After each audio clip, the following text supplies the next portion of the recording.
Para aquecer o debate sobre a existência ou não de OVNIs e a verdade sobre os sinais que vem causando polêmica no oeste catarinense, convidamos para participar do Conexão News o ufólogo Eustáquio Andrea Patunas, El Greco, um estudioso e defensor da existência de extraterrestres e também de discos voadores.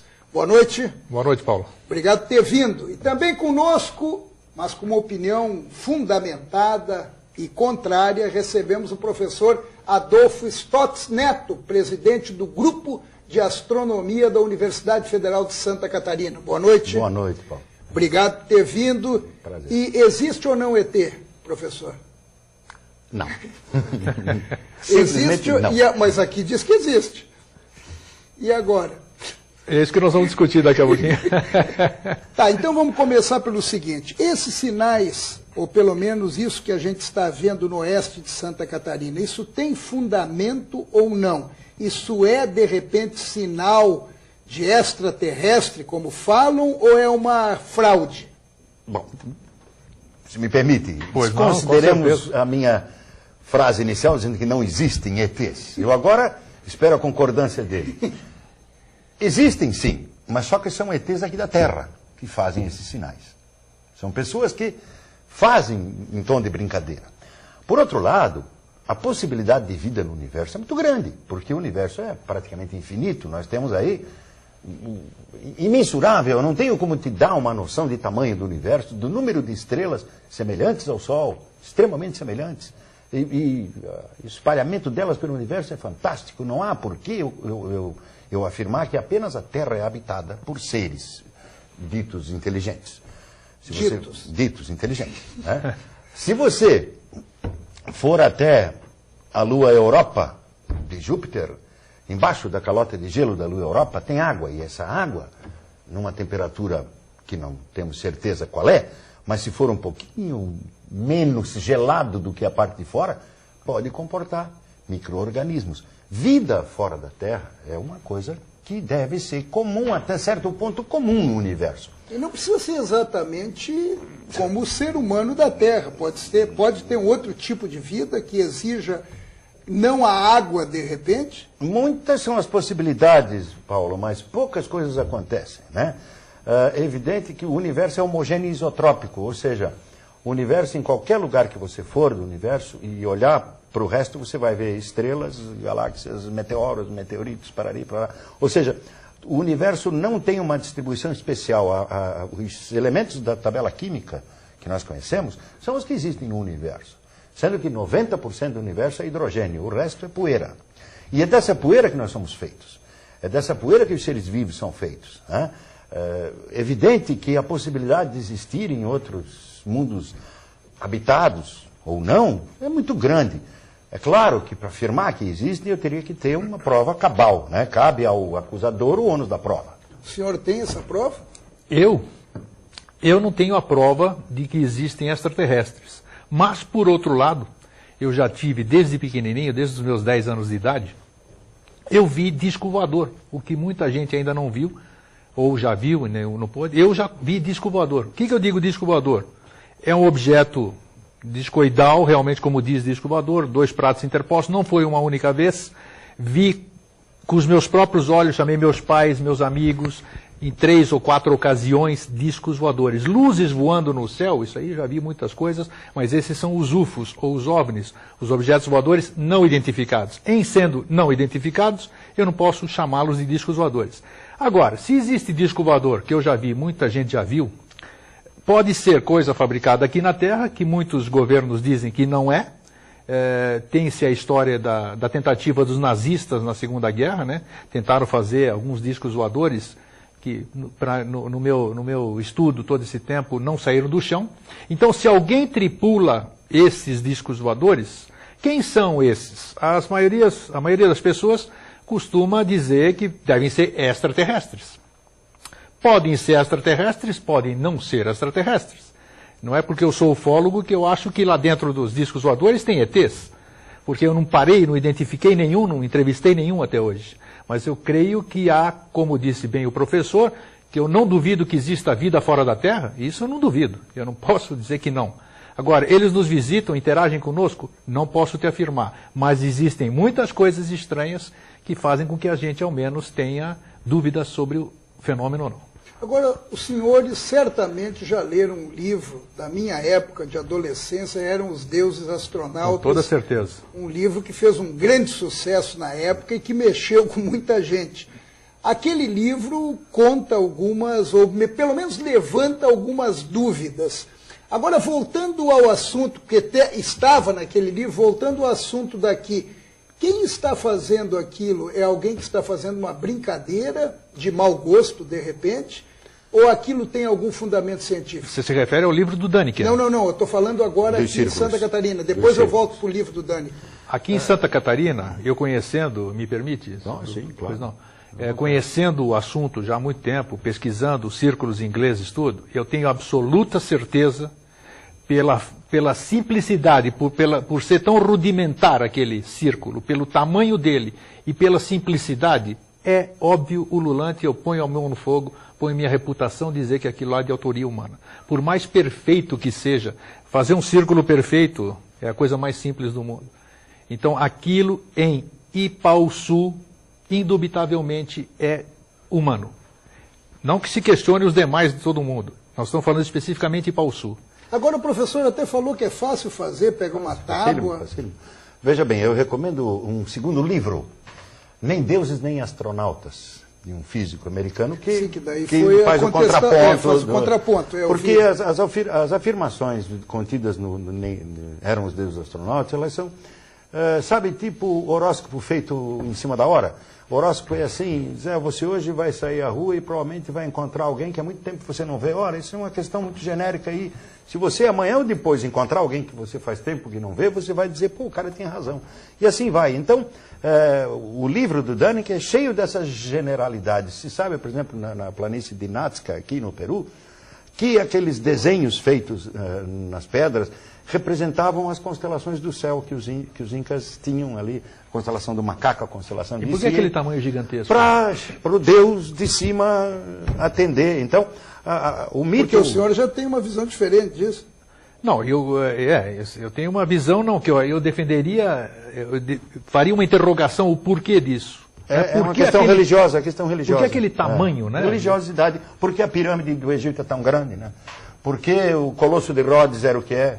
A humanidade sempre teve megalomania de fazer as coisas enormes para chamar a atenção, né? De si mesma e para cultos e tudo mais. Então, de sorte que essas grandiosidades, atribuir esses círculos a seres ETs é chamá-los de mal equipados. Porque quem consegue, por exemplo, viajar da estrela alfa do Centauro, que é a vizinha do Sol, 4,3 anos-luz daqui, que leva 600 mil anos para chegar de lá até aqui na melhor velocidade pensável, ele vai viajar 600 mil anos, fazer um círculo e ir embora mais 600 mil anos para chegar em casa, e aí a mulher dele não vai matar esperando.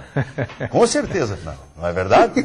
São 1.200.000 anos para o cara vir aqui fazer um círculo e voltar. Será que ele consegue vir e voltar? Em nome dessa mísera lógica tão elementar, você já pode eliminar. Mas dá para tratar isso com lógica? Não, isso é parte do emocional humano, eu acredito. Né? Vamos fazer uma brincadeira, porque você na internet você tem a receita. Uma tábua, como você me perguntou, uma tábua, uma corda e uma estaca. Eu prendo a estaca, amarro a corda, boto a tábua e vou amassando. Isso só acontece em trigo e cevada. E culturas desse tipo. Por que não cana-de-açúcar? Por que não cana-de-açúcar? Por que não uma plantação de café? Porque o trigo é fácil de esmagar, né? De amassar com a tabuinha. Eu subo em cima e ele se comporta obedientemente ao que eu mandar. Você não faz isso em plantação de cana, ou seja lá o que for, outras plantações, né? E cevada e tal. Ou então os ETs gostam de pão e de cerveja. Porque só fazem no trigo e na cevada, então... Eles vieram aqui para tomar um trago. O senhor que é estudioso de ET... Não, estou achando interessante as colocações dele aqui, eu tenho que rir, né? De repente é cerveja e pão que eles... Não, pode ser. Mas sabe o que é o interessante disso, Paulo? É que o verdadeiro ufólogo, nós estamos brincando, é bom a gente bater papo descontraído, como você falou. E a ideia é descontração. Exatamente. O verdadeiro ufólogo, aquele que estuda o fenômeno, já é complexo. Você fala, o que você é? Ufólogo. Pô, é maluco, está estudando disco voador, é louco, é de outro mundo. Então, nós já temos um problema de nos identificarmos dessa forma. Se a gente agir de forma irresponsável, o que eu chamo de forma irresponsável? Eu saio daqui, pego meu carro, vou até Ipuaçu, que eu não conhecia, apesar de 20 anos em Santa Catarina, não conhecia este município. Conheci por essa notícia. Pois eu nasci aqui, não sabia. Você também não. 700 quilômetros, sei lá quanto, eu chego lá para ver um círculo daquele. Para ver como Santa Catarina é rica e belíssima. Não tenha dúvida, não tenha dúvida. Agora, eu chego lá, como um bom ufólogo que eu acho que eu sou, eu vou eliminar todas as possibilidades primeiro, todas. Será que alguém pisou aqui? Será que houve um fenômeno eólico? Será que houve alguma coisa que transformou aquilo, mesmo por ser bonitinho, redondo? Eu tenho que eliminar todas as possibilidades para chegar humildemente no final e dizer, gente, eu não tenho prova do que fez isso. É estranho, mas não sei o que fez. Agora, jamais eu posso chegar lá e olhar para aquilo lá e dizer, foram os ETs que vieram aqui, escolheram Ipuaçu e estão mandando uma mensagem para nós. O que está dizendo nessa mensagem? Aí eu tenho que concordar. A bolsa caiu. Eu tenho que concordar com você. Aí eu tenho que concordar. Então, eu tenho que estudar aquilo lá, eu tenho que fazer exames, eu tenho que levar contador Geiger, eu tenho que ver se a bússola tem algum efeito. Isso não quer dizer que seja também intervenção de alguma coisa. A anomalia geomagnética, né? Mas eu tenho que ver alguma coisa assim. Em Ouro Verde, no município de Ouro Verde, também apareceu um agora na madrugada de segunda-feira. Mais um círculo. Filhotes. Agora, de repente, agora eu tenho certeza que vão aparecer no estado inteiro. Primeiro que aguçou a curiosidade de todo mundo agora é que nem, você já ouviu falar de grafiteiro, né? Um grafiteiro gosta de fazer as coisas melhor que o outro. Tenho certeza que vão começar a aparecer círculos mas aqui em o senhor Santa que é estudioso dessa área, o senhor considera isso uma brincadeira de mau gosto? Eu considero, claro, eu estou considerando que estão brincando com uma coisa séria. Mas eu tenho que esclarecer, mesmo eu acreditando, mesmo eu tendo visto o disco voador, mesmo eu sendo um ufólogo, antes disso eu tenho um compromisso comigo mesmo e com a minha sociedade, aquelas pessoas que eu tenho que esclarecer. Você falou que viu o disco voador aonde? Isso aí eu vi diversas... A primeira foi em São Paulo, com 10 anos de idade, né, em cima da minha casa, no bairro do Paraíso. Só o senhor viu? Eu, minha família, meus vizinhos, meus amigos e um monte de gente. E o último disco voador, de verdade, disco voador, não estou falando em UFO e nem OVNI. Eu vi no dia 21 de maio de 79, na Marginal do Pinheiros, em São Paulo, na Marginal do Tietê. E eu só consegui parar lá no Cebolão, né, porque eu vinha do meu primeiro dia de emprego, eu era gerente de banco, em Guarulhos, e eu fui acompanhando aquilo lá parado em cima da Marginal. Quando eu fui em cima do Cebolão, tinha centenas de carros parados, não conseguia parar.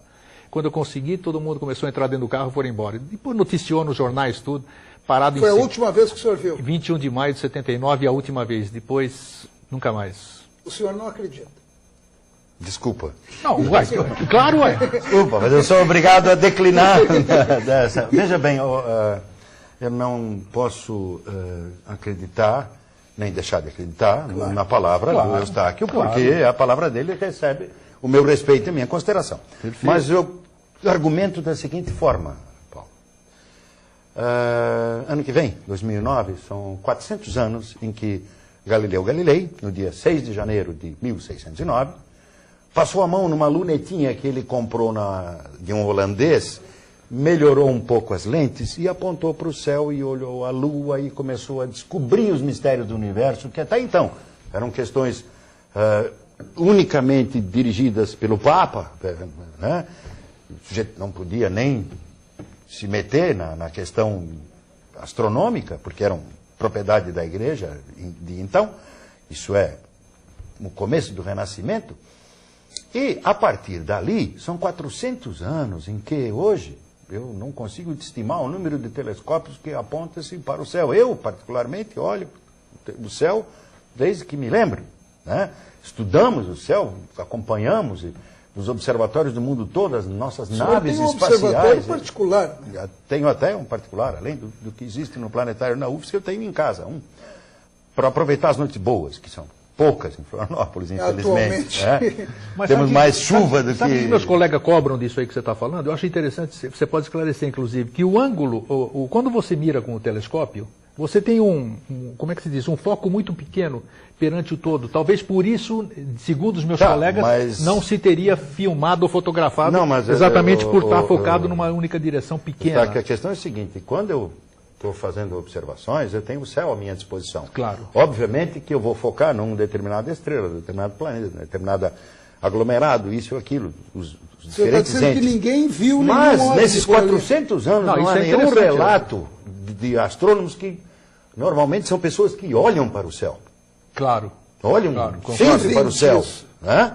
Estão sempre de olho no céu. E nunca vimos coisa nenhuma que não pudéssemos explicar. Luzes, etc, etc. Existem tantos fenômenos naturais responsáveis por luzes, desde raios esféricos. O que você faria se um dia você visse um disco voador, como isso aqui que você já viu em televisão? Uma pergunta até curiosa, vamos dizer. Como é que você ficaria quieto? Que a gente Não, sabe eu que você... bateria na porta e disse, agora já que vocês existem, me bota para dentro. Não quero saber Eu ia ficar extremamente Bacana. feliz. Eu acho bacana de você saber fez. que tudo que eu defendo tinha uma porta, outra que pudesse. para poder passar. A ciência, Eustáquio, a ciência, Paulo, ela é uma atividade humana que ela precisa da causa e da consequência, ela precisa do efeito, mas ela não é dogmática. Ou seja, a ciência não encerra em si só a verdade. A verdade da ciência é pesquisar, procurar, pesquisar, procurar. Há 400 anos pesquisamos o céu. Nada vimos que não possa ser explicado pela ciência. Sim. Eu penso assim, se os ETs, os discos voadores, voadores, é. ou seja, lá o que for, de outra civilização extremamente avançada nos procurar, por que ela não faz contato com as universidades ou com os governos e tal e coisa? Porque sempre o contato é restrito e parece que alguns abençoados conseguem ver disco voador. A maioria dos estudiosos e das universidades, das pessoas que se dedicam, não consegue. Então, é difícil eu dar crédito a isso, porque, puxa, eu olho para o céu, sempre que possível, direto... Diariamente nunca vi nada que não fosse hidrometeoros. Frustrado? Frustrado de não Você ter acha esse que disco por voador. você não ter visto, não existe? Não só eu não ter visto. As outras pessoas que viram, o que você acha? Quantos telescópios tu achas que estão apontados hoje para o céu no planeta? Muitos. Muitos. Milhares? Milhares, com certeza. Nenhum deles vê. Não. Então por que quem vê não é quem lida com o céu? Não, porque são milhares. E, ao contrário, as pessoas são bilhões. Então é muito mais possível, há mais possibilidade de bilhões de pessoas. Mas são pessoas que não estão olhando para o céu, não têm curiosidade pelo céu, olham ocasionalmente para o céu. A frequência do olhar é que vai te trazer a possibilidade do fenômeno acontecer ou não. Você acha que não existe disco voador? Não então? existe disco Não existe voador. Tá bom. Me desculpa, mas não existe. Sim, eu não o senhor posso já afirmar. acha o contrário. Eu já acho que. Por que eu acho o contrário? Porque eu vi.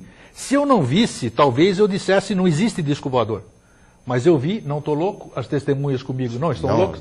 Não só eu, como no mundo inteiro. Mas eu nunca vi disco voador, respeito a opinião dos senhores. Claro. Agora, eu não consigo acreditar que só nós estamos habitando esse Isso universo. é claro. A razão sua é absoluta. Eu não tenho prova de que eles existam. Eu Também acho que alguns seres estão espalhados por aí e de repente um dia vai haver um contato. Eu queria mostrar para vocês algumas imagens que o senhor trouxe, né? Eu trouxe. Essas imagens são de discos voadores ou de pessoas que fizeram? Não, isso aí são círculos ingleses, os famosos crop circles, feitos na Inglaterra. Obras de arte, é? Isso foram feitos. Isso aqui são algumas de humanos. Essas daí Olha só, já. coisa linda. São figuras enigmáticas com grande dimensão, 50, 100, 150, 200 metros de diâmetro. É feito pelo homem? Eu não posso te afirmar se são. Algumas são pelo homem, porque foram mostrados, inclusive, como fazer. Outros, a gente não tem o conhecimento se foram feitos por um homem ou por quem quer que seja. Também a gente não pode afirmar que foram extraterrestres, porque eles não deixaram assinatura. Então, muito bonito, muito bonito. São obras de arte. Obra de arte, complexo. Deveria ser. Tem a espiral do DNA, tem a marca, tem o pi. Tem uma série de coisas. Quem faz isso aí... O pentágono, que é um... Isso aconteceu em que época isso?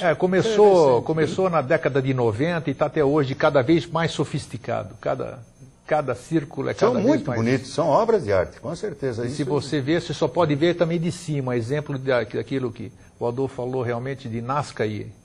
Então, são coisas grandes. É como se fossem pessoas querendo mostrar realmente que são capazes de fazer essas coisas. Ou, quem sabe, gente de outro mundo. Eu acho, como ele disse, nesse caso eu acho que é muito difícil alguém vir de fora fazer esse tipo de sinal quando podia chegar aqui. Paulo Alceu, podemos aparecer lá no Conexão News? Queremos falar com Santa Catarina. e fazer isso numa grande emissora também, falar com o Brasil inteiro ou com o mundo, eles têm condição de se comunicar com comunicação. Eu acho que mandar recado por círculo, eu acho meio duvidoso. Por círculo, ou às vezes, por exemplo, em Varginha é famoso o estupro de uma menina, né? A violência sexual. Poxa, o ET, né? O ET vai viajar para fazer uma violência sexual, é melhor que fique lá. E outra coisa... Onde você deu violência sexual? Não tem violência sexual em Varginha. Outra coisa, civilizações que teriam o poder de viajar no espaço, como você disse, eu corroboro, só na nossa galáxia são 400 bilhões de sóis. 70% a equação de Drake, né? É, John Drake. Exatamente do mesmo tamanho do Sol, com as mesmas características da nossa estrela. Bom, existem 35 bilhões de galáxias conhecidas. Tem que catalogadas. Tem que ter gente um pouco fora as que a gente não que enxerga. Nós, então, seria até infantil eu garantir que somos nós os únicos seres desse universo. Esse é um fato. Agora, como nós falamos nas distâncias, e como o universo é homogêneo, não adianta você argumentar, não, mas eles têm um combustível diferente, eles têm um material diferente, porque a matéria que está aí é essa que está aí para todos. Para todo mundo, concordo com você. Não tem exceção. Então é aquele cidadão que diz assim, não, vamos lá na minha garagem que eu tenho um dragão. Aí você, mas cadê o dragão? Eu disse, não, mas ele é invisível. Ah, mas então vamos jogar talco no chão que ele deixa as pegadas. Não, mas ele voa. Quer dizer, você ter sempre um subterfúgio para responder algo que é irrespondível. Deve existir outros lugares onde haja habitantes? Deve. Eles podem nos visitar? Sinto muito, Eustáquio. Não podem. Tá bom. Então, Einstein não permite. Eu queria agradecer muito a presença dos senhores aí, respeitando a opinião de cada um e sabendo que são opiniões sérias de pessoas que estão estudando, que estão tentando pelo menos... E o senhor, que é um apaixonado, o senhor deixou bem claro que o que está acontecendo aqui em Santa Catarina, por mais que quisessem enganar, não é verdadeiro. Perfeitamente. Não é verdadeiro, por quê? Porque o senhor trata o assunto com seriedade. E o professor com paixão. Então, muito obrigado por terem vindo. Nós que agradecemos. E nós vamos fazer um breve intervalo e na volta os bastidores da política na coluna eletrônica.